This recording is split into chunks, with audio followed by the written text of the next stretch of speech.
Hello everybody, you're looking at a 98 Jeep Wrangler TJ Sport. It's a 4.0 5-speed, Dana 44 rear axle, Dana 30 front axle. Not much is factory options. The full doors are factory, does not have cruise, does not have AC. It is a former, gosh, sorry if it's windy, former Northridge 4x4 vehicle. Owner, good friend of mine, worked at Northridge 4x4 for years, so you'll see that this is got some cool stuff. So first of all, I mentioned the 44 rear axle. It's got a limited slip in the back, 488 gears front and rear. The front axle has chromoly axle shafts. It is sitting on a 3-inch lift. Those coils are AEV. It has a RockKrawler Long arm kit. It's the Pro kit, so all of the arms are aluminum. Triangulated rear 4-link. The front is a 3-link. Method wheels, Method boost wheels, Nitto, what are those? Trail Grapplers, 37s. There are 5 of them. We'll get to that shortly. Shocks are a high-end Rancho Monotube. It had some cool stuff that I pulled off. You'll notice it doesn't have a front bumper. It had an anti-rock. I took that. It's got a front RockKrawler solid track bar. Just factory steering, that was there. Those boots are going to need replaced. They are cracked. Stainless steel brake lines, front and rear. These are Trucklite LED headlights, Poison Spyder hood louver. These are rigid lights here. Savvy rocker guards. And you'll notice if you look close, like it's missing a lot of hardware. So that's just something that you're gonna wanna look into. Savvy corner guards, savvy rub rails. I'll show you this here in a minute. Bestop, soft top, savvy taillights. Okay, so it had a savvy gas tank skid that I stole for one of my other Jeeps. So basically, long story short, the gas tank is dropped down now, and the filler tube is too short for me to put the bezel back on. So until I figure something out, this bezel is, or this filler is just hanging out. Spare, that's JK wheel. Yeah, that's, I think, the extent of the outside here. The rear is trussed due to that 4-link. It's got a bombshell diff cover, and I have not flexed it. I did just drive it to gas it, and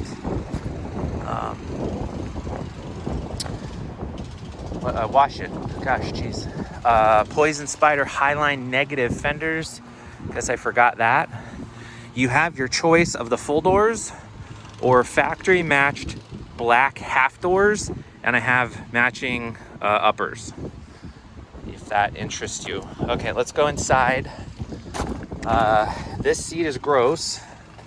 Well, no, I don't know gross, but damaged. So these are 06 seats, actually, that I did some trading for to my buddy several years ago. So these used to be mine, but these go forward and everything. This one is really nice. It has some water in it, like I said, from washing it, but you'll notice it's very, very clean. The engine has been replaced. The clutch was done at the same time. It has an Axe 15 transmission. It's got a Superchips, I don't know what it is, like programmer, basically. I have it unplugged right now. It plugs into the OBD port. 243,000 miles on the clock. But as I said, that is, there's not much left that has that many miles. 244, sorry.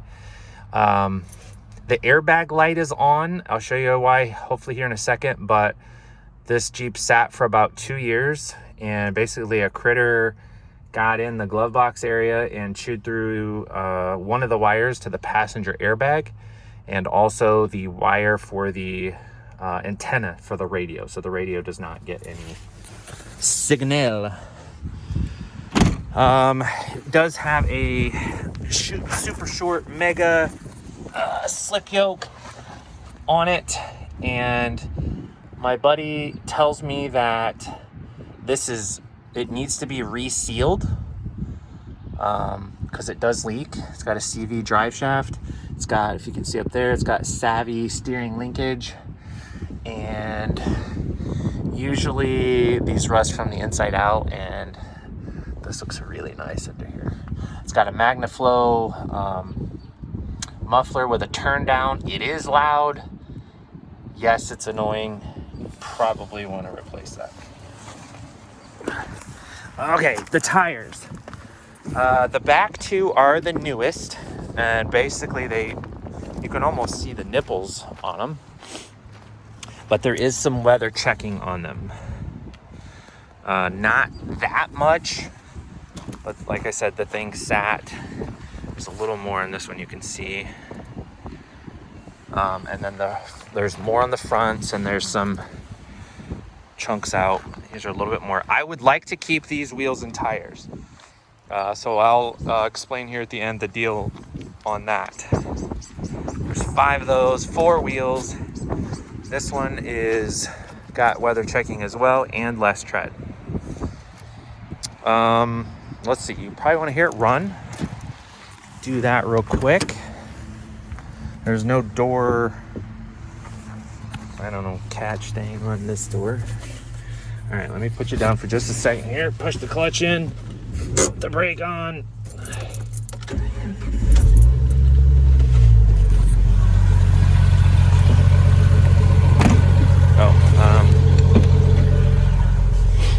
It's got good oil pressure, good charging. Oh, the fuel pump. Okay, so I replaced the fuel pump. A critter had got in and chewed through some of those wires, so it was running funny, and the sender wasn't working. I put a brand new fuel pump in it, and I must have messed something up because it reads full all the time. So that's another thing that, if that concerns you, you're gonna want to check it out.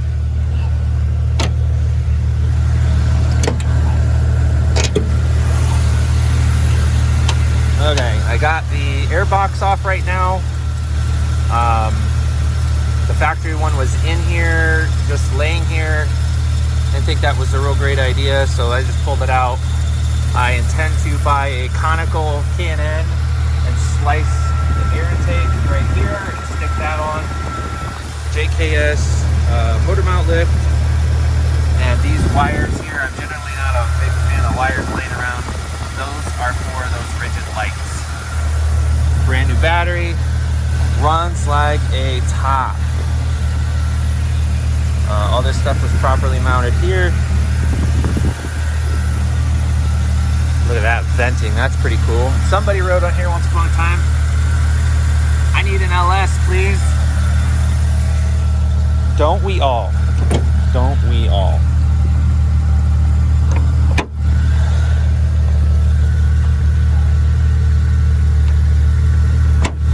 Okay, I am going to take this wire right here. It is for another rigid light that was on the front. Actually, let me show you that real quick. Yeah, so this whole situation was on that black Jeep, and I'm taking that wire for that. All right, so if you do not want those 37s, I have on this LJ, I have pretty new 33-inch Duratrax. I only have 4. So here's the price on the Jeep, $8,500. Take it or leave it. Honestly, this is gonna sound mean, I don't really care.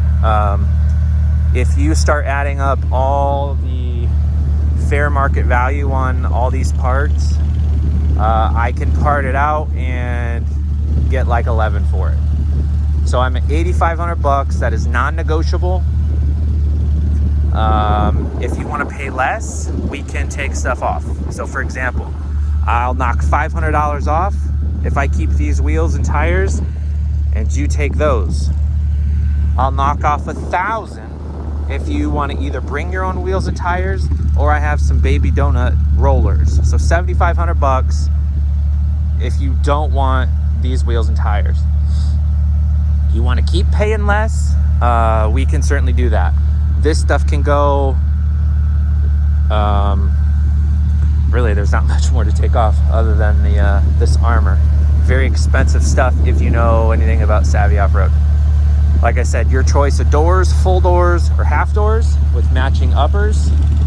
Oh, I could take the, it has chromoly axle shafts in the front. I could put factory shafts back in it. I would have no problem doing that. Heck of a value if you ask me, but I guess that is in the eye of the beholder.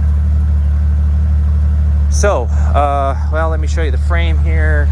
It was in Colorado most of its life, and then in Tennessee, so it's clean. I generally like a nice clean frame here, like with spray paint. I'm not doing that, so nobody thinks I'm trying to take them for a spin or whatever. So both sides are like that. You know, here, that's not rust. They got into it when they were cutting off the factory brackets. Nice Jeep, lots and lots of cool stuff. Oh, I would take and put factory taillights on if you didn't want those high dollar savvy units. It's all right, guys. There it is. What do you think? You want to buy it? Let's talk about our feelings.